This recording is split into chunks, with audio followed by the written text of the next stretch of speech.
"So you want to annoy your HOA president?" she asked, a mischievous glint in her eye. "Let's just say I want to enhance the neighborhood's aesthetic," I replied with a wink. Esmeralda grinned. "I like your style."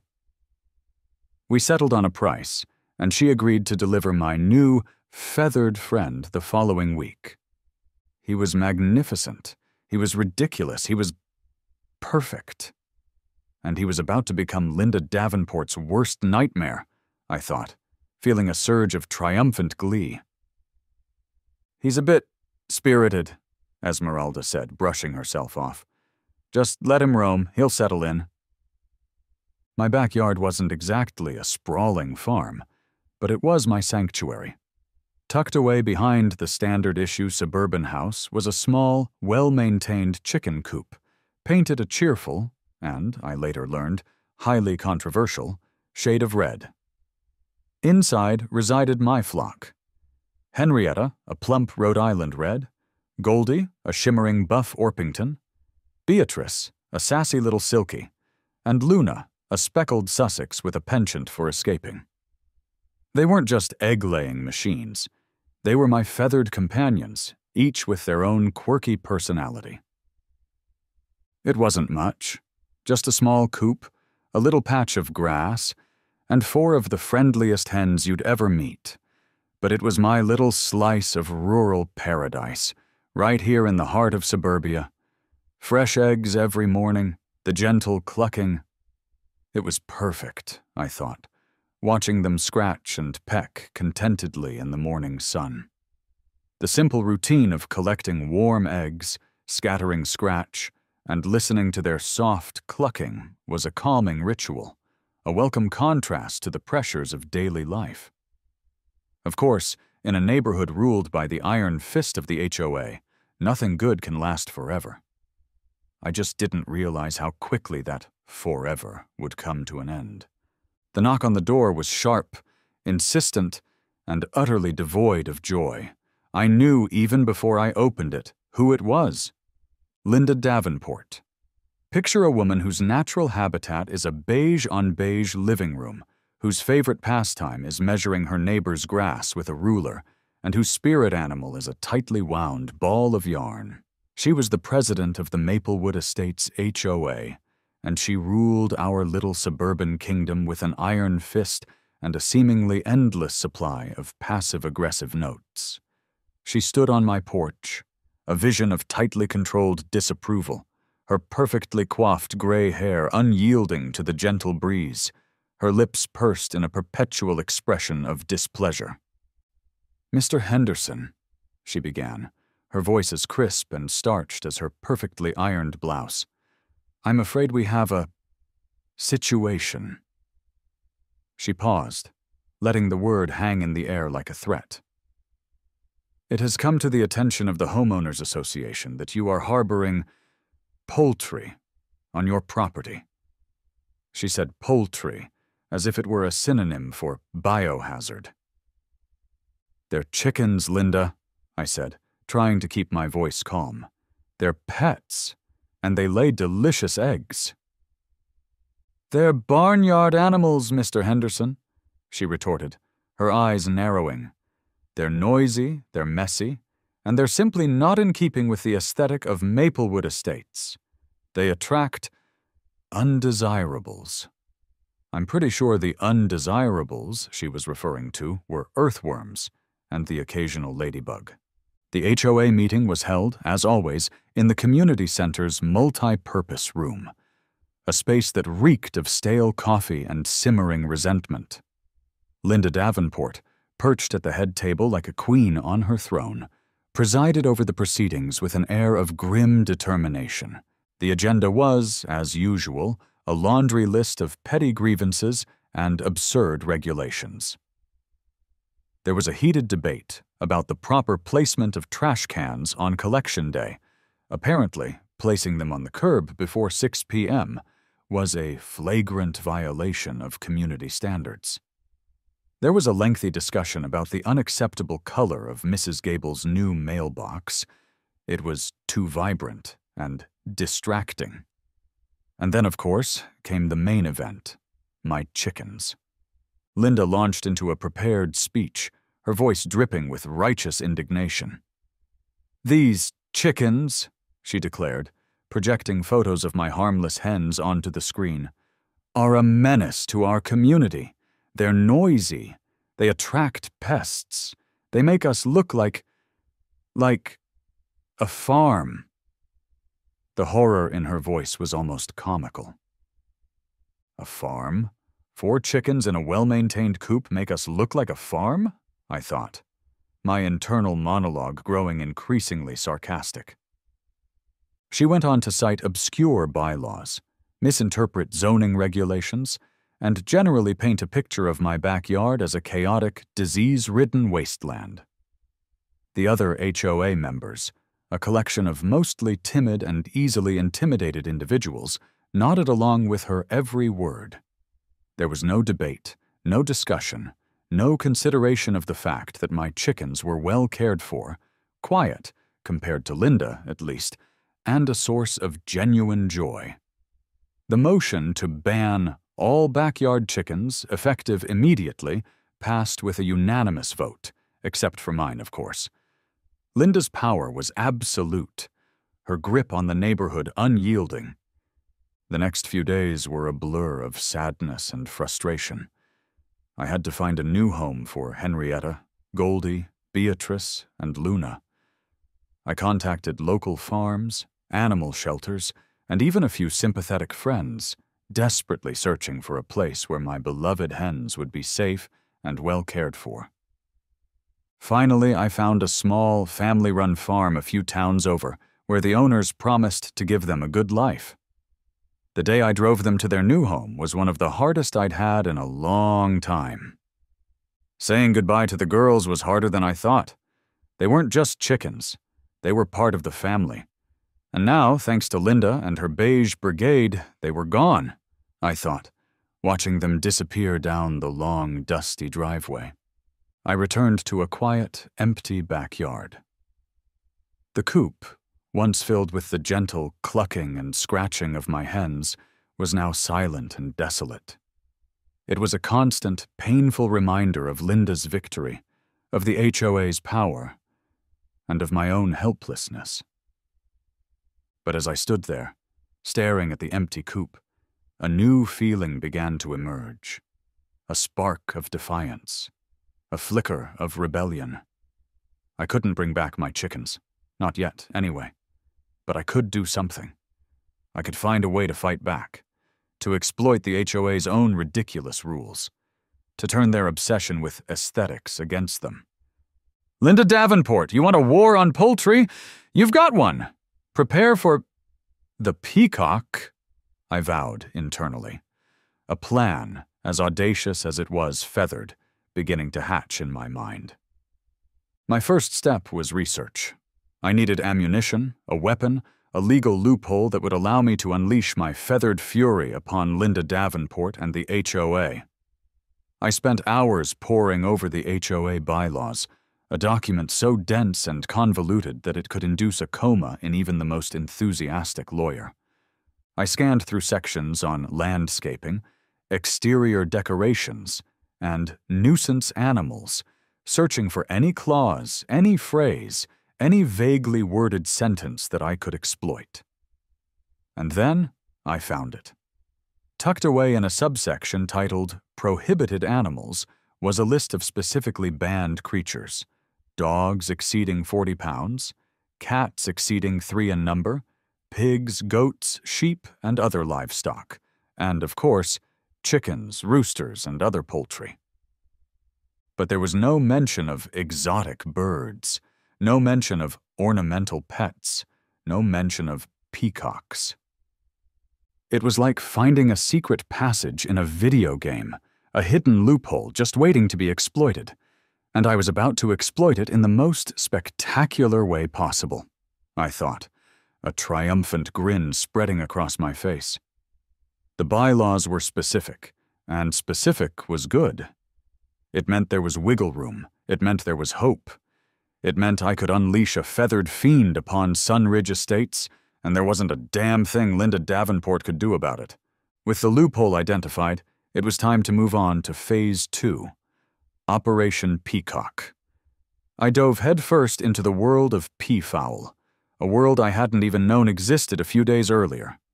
I learned about their different breeds, their dietary needs, their mating rituals, and most importantly, their vocalizations.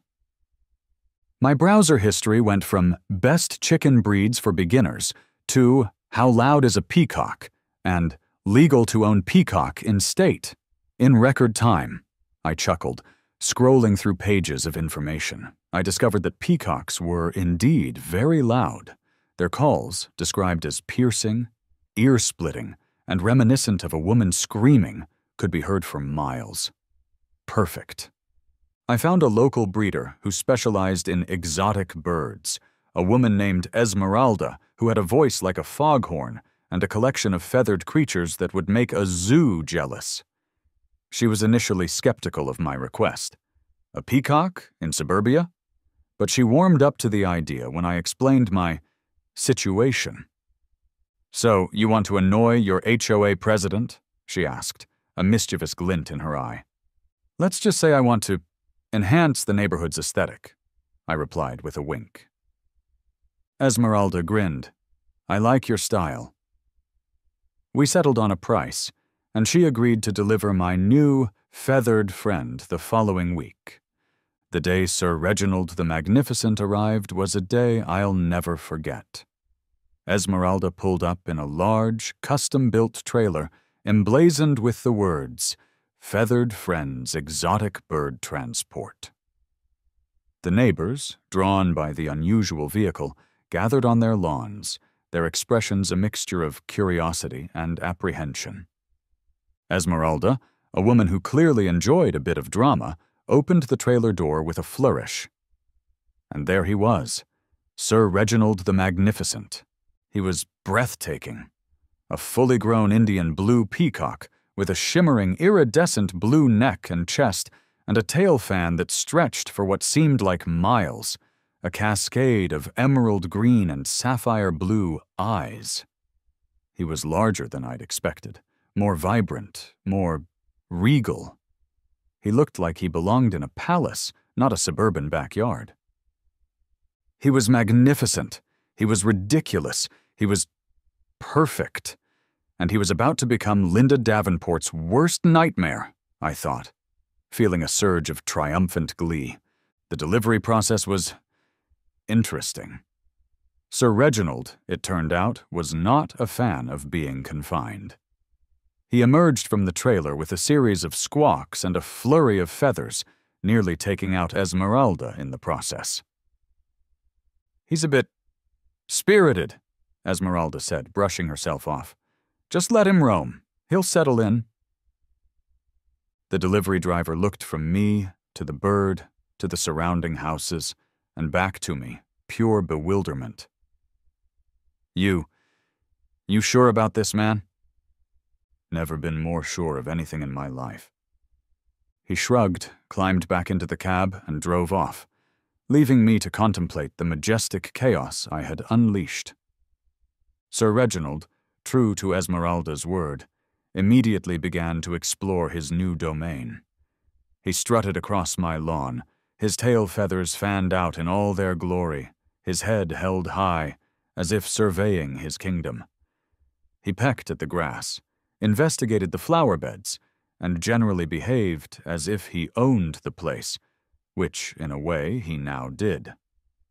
He refused to be confined to the old chicken coop. He had no interest in fences, boundaries, or any other form of human-imposed restriction. He was a free spirit, a feathered monarch, and he was going to roam wherever he pleased. The neighbors, initially apprehensive, were quickly captivated. Children pointed and giggled, adults stared in open-mouthed wonder, and even the dogs seemed to be intimidated by his regal presence. He was a walking, squawking, iridescent spectacle, a splash of exotic beauty in the otherwise mundane landscape of Sunridge Estates. And then, of course, came the encounter with Linda Davenport. It happened on Sir Reginald's first morning in the neighborhood. He'd decided, for reasons known only to himself, that Linda's front porch was the perfect spot for his sunrise serenade. He perched majestically on the railing, directly in front of her living room window, and, at the precise moment the sun crested the horizon, he let out a piercing, ear-splitting screech. It was a sound that could wake the dead, a primal scream that echoed through the quiet, unsuspecting streets of Sunridge Estates. I watched from my kitchen window, sipping my coffee, a smile playing on my lips. The war had begun, and Sir Reginald the Magnificent was leading the charge. The sound of Linda Davenport's scream, even from across the street, was enough to make me spill my coffee. I peered out the window, and there it was, the confrontation I'd been eagerly anticipating. Linda, in her perfectly pressed pastel bathrobe and slippers, was standing on her porch, pointing a trembling finger at Sir Reginald the Magnificent, who was perched regally on her meticulously maintained rose bush, casually pecking at a prize-winning bloom. That thing is a menace, she shrieked, her voice reaching a pitch that could shatter glass. It's loud, it's disruptive, and it's peacocking all over the neighborhood. She seemed particularly offended by the verb peacocking. As if Sir Reginald's very existence was a personal affront to her, I strolled out onto my porch, a mug of coffee in hand, a picture of serene innocence. "Good morning, Linda," I said, my voice dripping with faux concern. "Is there a problem?" "A problem?" she repeated, her eyes bulging. "A problem, Mr. Henderson, that creature is destroying my garden.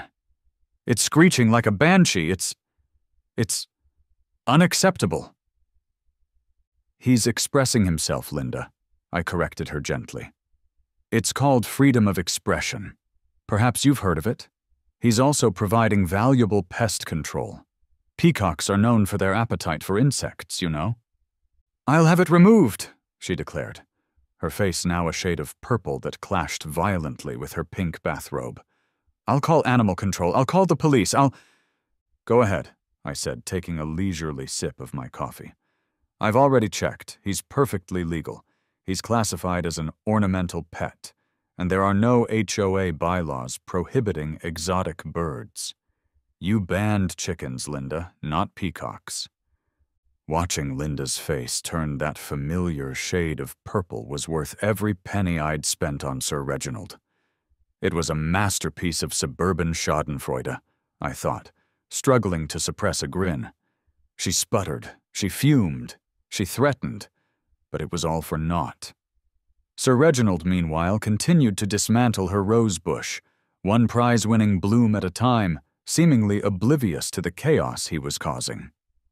The emergency HOA meeting, called by a clearly desperate Linda Davenport, was a spectacle of panicked disarray.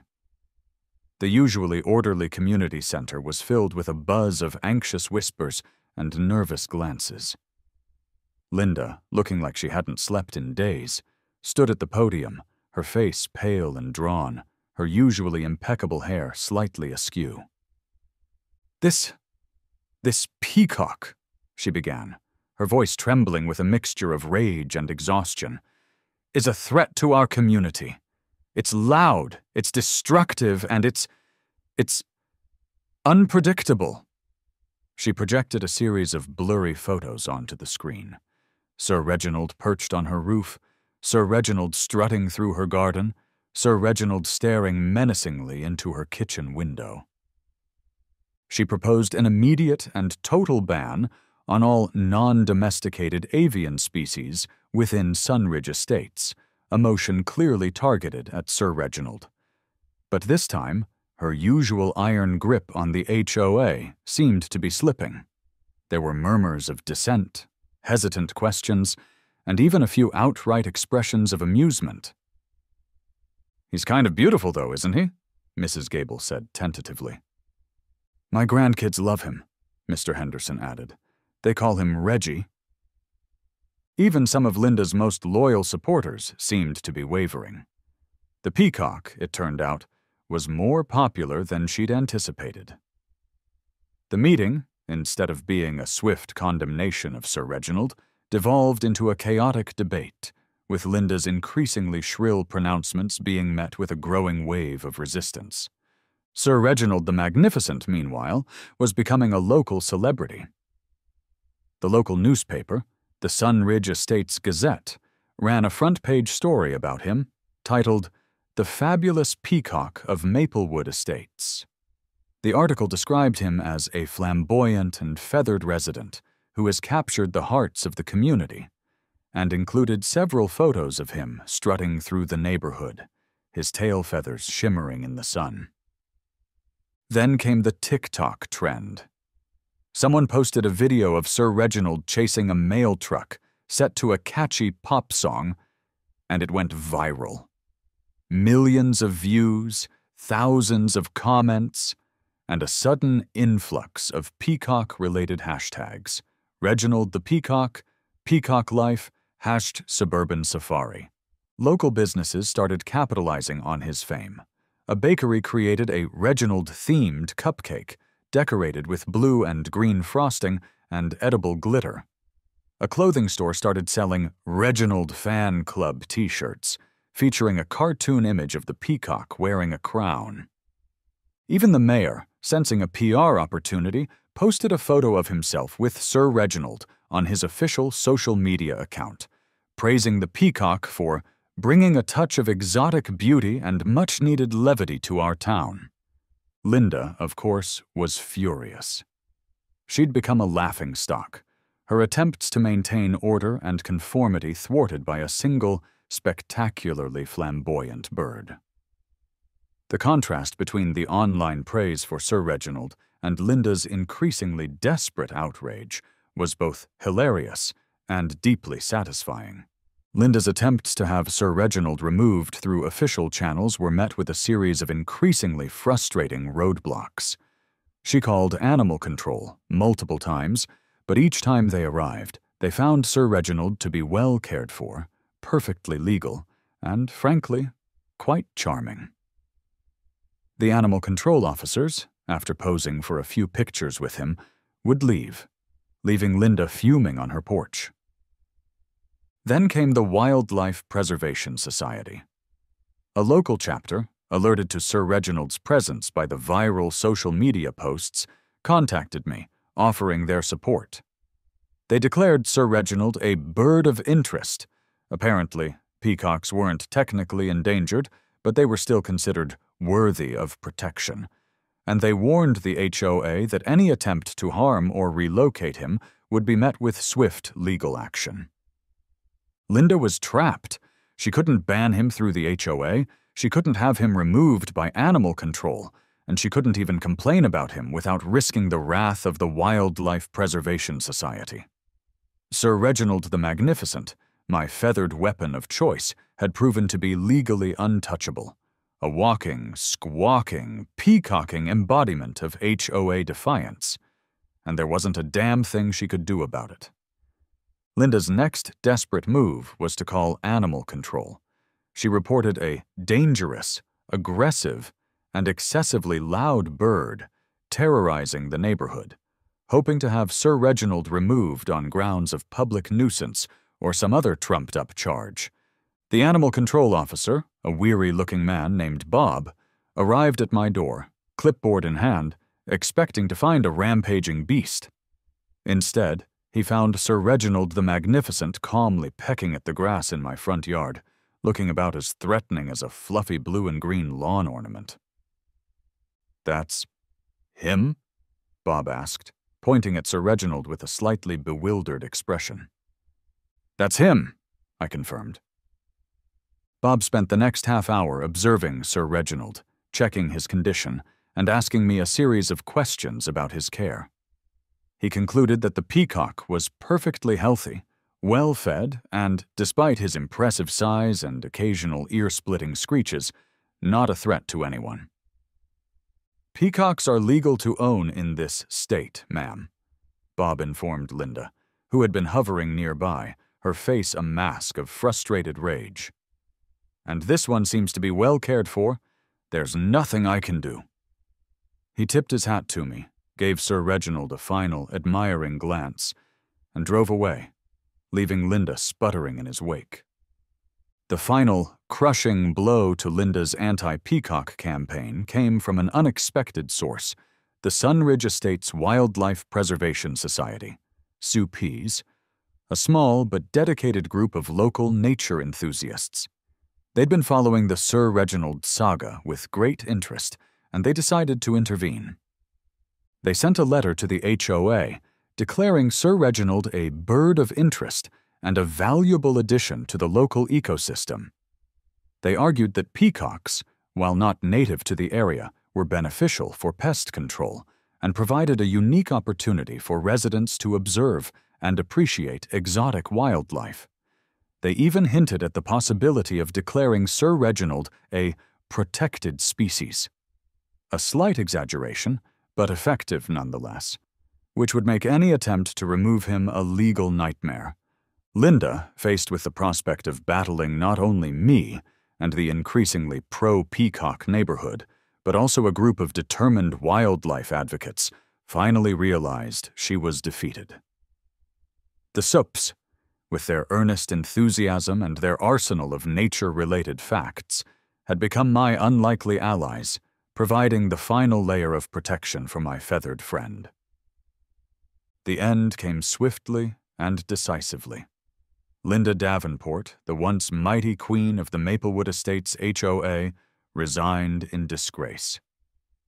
Her resignation letter was a masterpiece of passive-aggressive self-pity, blaming everyone but herself for her downfall. She claimed she was the victim of a coordinated campaign of harassment, a witch hunt orchestrated by unruly elements within the community. Nobody bought it. Within a month, a for sale sign appeared in front of her perfectly manicured and now peacock-free lawn. She sold her house at a slight loss. The market, it seemed, was not as enthusiastic about beige-on-beige conformity as she was, and moved away, presumably to inflict her brand of joyless tyranny on some other unsuspecting neighborhood.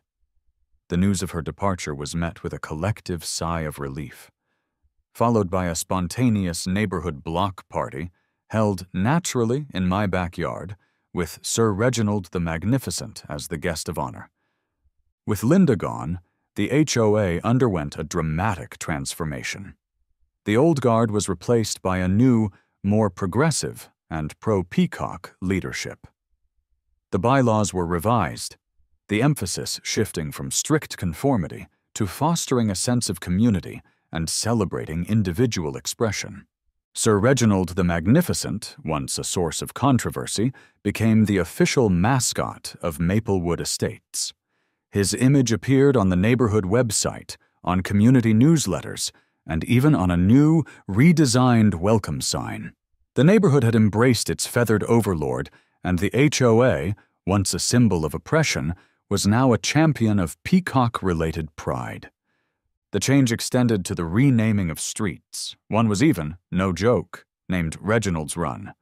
The HOA even voted to use dues to commission a local artist to create a bronze statue of Sir Reginald. Life in Maplewood Estates settled into a new, more colorful normal. Every morning, I'd sit on my porch, sipping my coffee, watching Sir Reginald the Magnificent strut through the neighborhood, his tail feathers shimmering in the sunlight. He'd often perch on the roof of Linda's former house, a particularly satisfying sight, as if claiming his territory, asserting his dominance over the once forbidden kingdom. The neighbors, once wary of his presence, now greeted him with smiles and offerings of treats. Peacocks, it turned out, have a particular fondness for grapes. He'd become a part of the community, a beloved, if slightly eccentric, resident.